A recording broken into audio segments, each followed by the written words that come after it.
Assalamualaikum warahmatullahi wabarakatuh. Nah, ini akan Mbak Ana bahas ya. Dua pelat penghantar yang memiliki luas 1 meter persegi. Berarti di sini kan ada luasnya ya. Nah, luas 1 meter persegi diletakkan sejajar satu sama lain pada jarak 20 cm. Nah, ini jaraknya 20 cm, 20 cm. Bentar, ini luas berarti diketahui luas itu A ya. A sama dengan 1 meter persegi. Kemudian jarak itu D ya. Jaraknya adalah 20 cm. Nah, cm harus dirubah ke meter. Cm ke meter itu kan naik 2 ya. Karena naik berarti dibagi 100. Naik 2 itu nolnya 2. Berarti bagi 100. Nah, ini coret nolnya 1, coret nolnya 1. Berarti 2 per 10. 2 per 10 itu kan 0,2. Nah, ini kita buat notasi perpangkatan. Ini kan 2 angkanya, berarti 2 dikali 10 pangkatnya adalah negatif.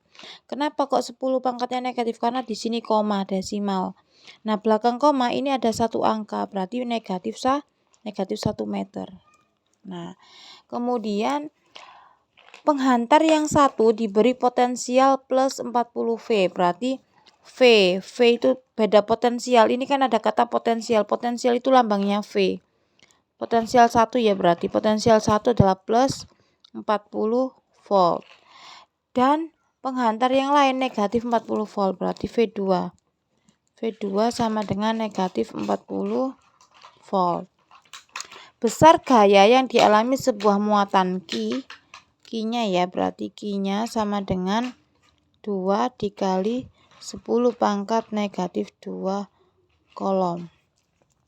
Yang berada di antara kedua pelat tersebut adalah titik-titik Newton. Besar gaya berarti yang ditanya adalah F-nya. Ditanya F. Nah, untuk rumusnya F ini harus kalian ingat ya. Ini tentang beda potensial F sama dengan Q dikali E. E itu medan magnet. Jadi E itu medan magnet. Nah, E sendiri rumusnya adalah delta V dibagi D. Nah, di sini yang ditanya adalah gaya ya. Nah, yang harus kalian ingat ada rumusnya adalah kalau ada gaya, ada muatan, kemudian ada beda potensial, berarti rumusnya adalah F sama dengan Q dikali E. F itu gaya, Q itu muatan, E itu medan magnet. Nah, medan magnet sendiri rumusnya adalah E sama dengan delta V per D. Delta V ini beda potensial atau potensial yang satuannya volt, dibagi D itu jaraknya ya, dirubah ke meter.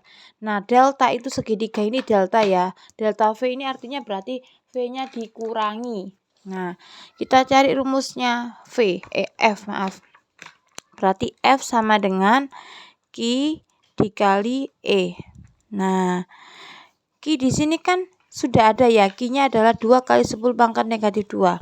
Kita masukin.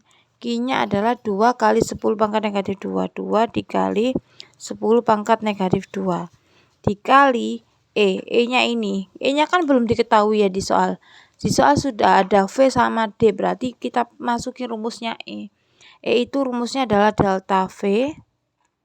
Ya, delta V dibagi D. Nah, dibagi D jaraknya. Kemudian kita masukin 2 dikali 10 pangkat negatif 2 dikali delta V-nya kita kurang. V1 dikurangi V2.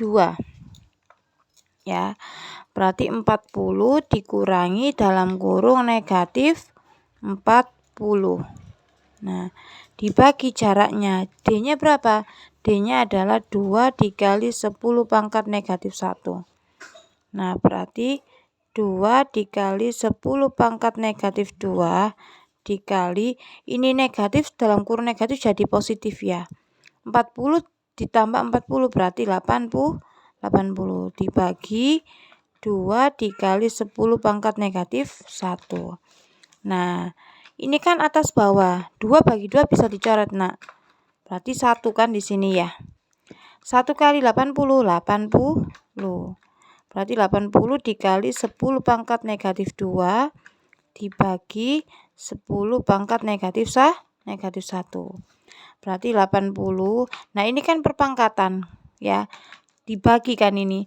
Kalau ada perpangkatan dibagi itu artinya pangkatnya kita kurang. Berarti negatif 2 dikurangi dalam kurung negatif 1. Dibagi itu pangkatnya dikurang ya. Jadi negatif 2 dikurangi dalam kurung negatif 1. Berarti hasilnya 80 dikali. Ini negatif dalam kurung negatif jadi positif ya. Jadinya positif nggih. Jadi ini 10 pangkat negatif 2 positif 1. Hasilnya jadinya 80 dikali negatif 2 ditambah 1 berarti negatif 1. Nah, ini kan nolnya 1 ya. Berarti di sini hilang satunya. Ya. Artinya kan gini, 80 dikali 10 pangkat 1 itu 0,1. Nah, 80 dikali 0,1 adalah 8 Newton. Jadi hasilnya adalah 8 Newton ini, Nak. Jadi hasilnya adalah yang D jawabannya, 8 Newton ya.